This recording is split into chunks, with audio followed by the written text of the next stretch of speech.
This is it. This is Classical morning, Sunday, May the 11th. May the 11th, great day for Real Madrid, potentially today. Not so much back in 1983 when the Dandies beat them in the Cup Winners' Cup final.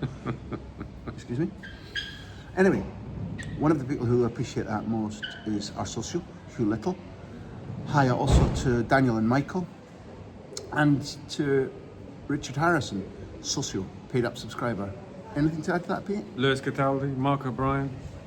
Lewis, Mark, welcome. This preview to the Clásico goes out to all the subscribers, several thousand subscribers to Revista de la Liga, but we need you to be socios. We need you to join, which is why the Lords and Masters have reduced the subscription fee to £3.50 monthly instead of £6. Get on board, join us.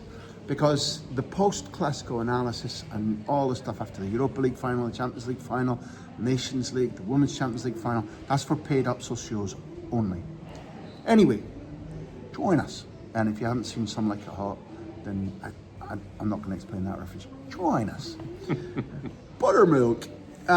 Look, it's Barcelona against Real Madrid, Pete Jensen. I'm going to go straight into it and say that my suspicion is that although Barcelona have won 3 straight competitive Clásicos plus the 2-1 win over Real Madrid in the pre-season, Flick's first Clásico that nobody seems to count. It's 4 in a row. That happens very, very rarely across Clásico history.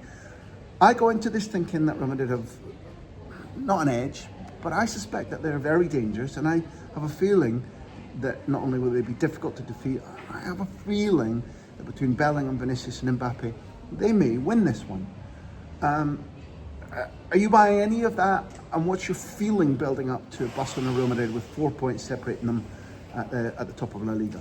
I think it's extra fascinating because it comes after what happened in midweek against Inter, and I think Madrid will take clues from the way that Inter beat Barca. I think there are a couple of things that Inter did that Madrid will try to do. Inter's high press. If you think about the first goal, it comes from Dani Olmo being robbed. If you think about the second goal, before the penalty is given, it comes from Gerard Martin being robbed. And another thing I thought they did really well was the long ball. Early long ball. Barca are not great at defending that. If it's Inigo Martinez, then fine, but if it's Kubasi or if it's Frenkie de Jong, then not so much so. And the late equaliser comes from a long ball forward that they don't get on the end of. Kubasi, it's his header, but it loops up in the air. They win the second ball. So I think that's 2 things. That now they don't have Thuram up front. So I think it's going to be interesting to see how they use Bellingham maybe, because Bellingham can win the ball in the air further forward. And just one third thing I would say is Gerard Martin. There's no doubt that he had the game of his life against Inter. In an attacking sense. In an attacking sense, but he was at fault in the build-up to the second goal. And it's not a penalty. It's not a penalty. We got Barca fans here still saying that it was sorry, not a penalty. It's not a foul on him. It's not a foul on him for that. And before the any type of contact between him and, was it Dumfries? Possibly, yeah. I think it was. He miscontrols the ball. Does, he can put it into, the Po River in Turin. Absolutely. So that's something else that they'll need to expose. Does what you're arguing there tessellate with what we saw in the second half of the Copa del Rey final? Because for my taste, Inter fed off what they saw. Okay, yeah. In the press, the speed of delivery, yeah, and to put the second ball under pressure. No, you're putting the horse before the cart. Correct. No, I mean right. that now the Real Madrid go, well, they played that out for us. We can mimic lots of what they. I thought Barcelona won the cup. In the end, that's what matters. They lifted that cup up. It was Marc-Andre ter Stegen, non-playing captain. Not doing a John Terry, but I'm not sure that. Anyway, personal taste. I thought Real Madrid scared the bejesus out of Club Barcelona in that second half. And there are often post-match analysis from the combatants or the coach saying, well, we were, Ancelotti was right. They weren't that close to breaking the sequence. Two errors, isn't it? 2 errors. One from someone who never makes errors, never makes mistakes. Courtois is responsible for the first goal. So of the 2 that tip it Barca's way. So you didn't like him coming out? Is that the one you're talking to? It's a mistake. I mean, it's Courtois, so people say it wasn't. It was a slight misjudgment. It was a mistake. Iñaki Peña or Lunin, we'd call it a mistake. It was a mistake from someone who almost never makes mistakes. Interesting. All right, it's a point of view. Why then would Real Madrid be thinking about not only the problems, the weaknesses that Barcelona showed in San Siro, but what kind of nick they're in? Again, I'll argue there's an old, I'm not a Robbie Burns fan, but Tamil Shanter is one of his works that I like, and his wife, the reason he's got a gallop home on Meg after he's been bevying out in an Ayrshire pub is she's at home nursing her wrath. I think Madrid have been nursing their wrath all week. It's so rare to them, it's for bad reasons, so rare for them to have a week off.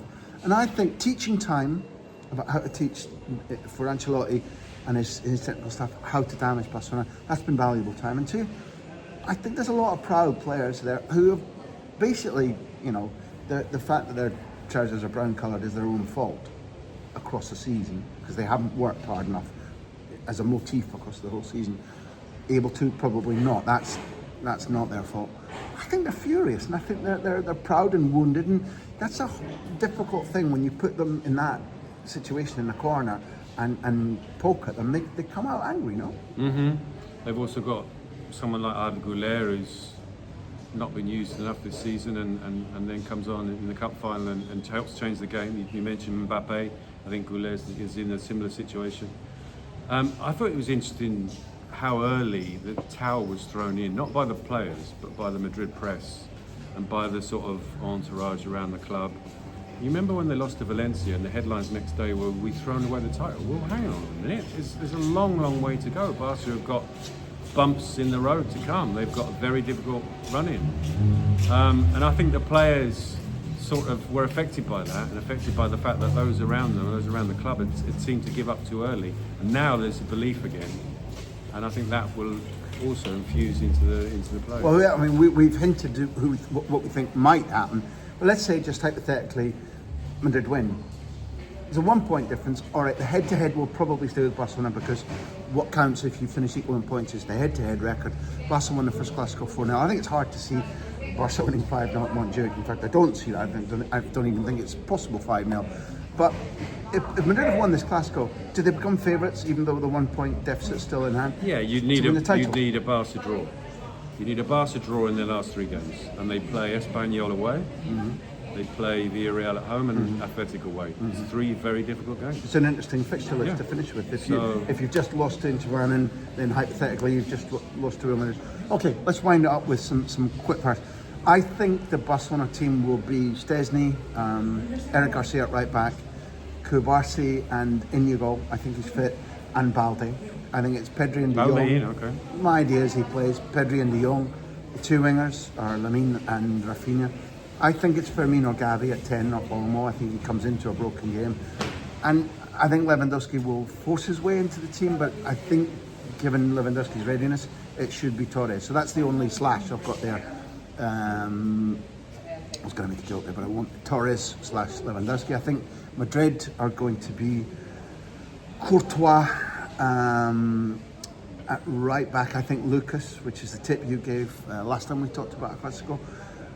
Asensio and Tchouaméni, Fran, and in the midfield are Valverde and Bellingham and Ceballos and Arda, and it's Mbappe and Vinicius up front.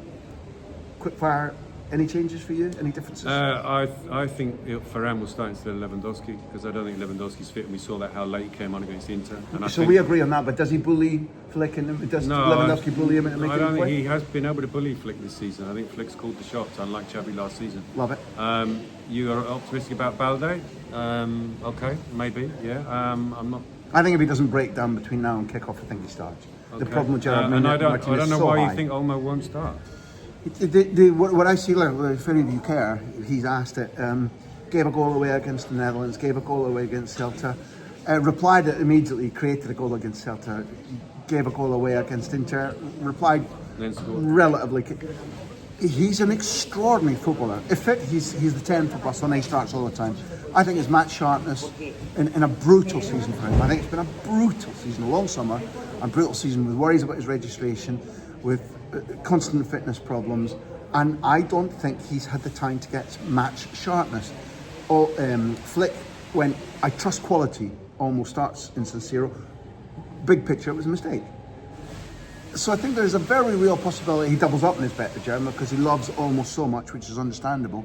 But in a game like this, Firmino or Gavi adding that energy, adding the press on Real Madrid's makeshift back four, and being the ones who look for the second ball is a better option than Olmo. And Olmo, like Modric sometimes does, comes into a broken game and suddenly waves his magic wand and says, this is how you do it, fellas. When there are spaces and people are tired, there you fucking go. That's my vision for it, nothing else. Quick fire, next one. After all we've said, who do you actually see winning? A draw, which is about to win. A draw. I have to say, I feel something similar, that Barcelona are more vulnerable than they've been in the other Clásicos, but I think they've got extraordinary fighting spirit. They've got a slightly depleted bench, but I think they're good enough to come away with a 2-2 draw. For Pete, who'll be commentating the match, I hope there are that many goals. Made a better team win as far as I'm concerned, as far as you're concerned. Made a better team win. I'll close by saying the Clásico's on May the 11th. I don't think I previously mentioned that Aberdeen beat Real Madrid on May the 11th, 1983. And because I didn't mention that, I'll do so now. Thank you, socios. Thank you, subscribers. The description about the link about how to become a socio and join us for 3.5 nicker. I mean, it's worth it just for this happy face, isn't it? Join us. Stay tuned.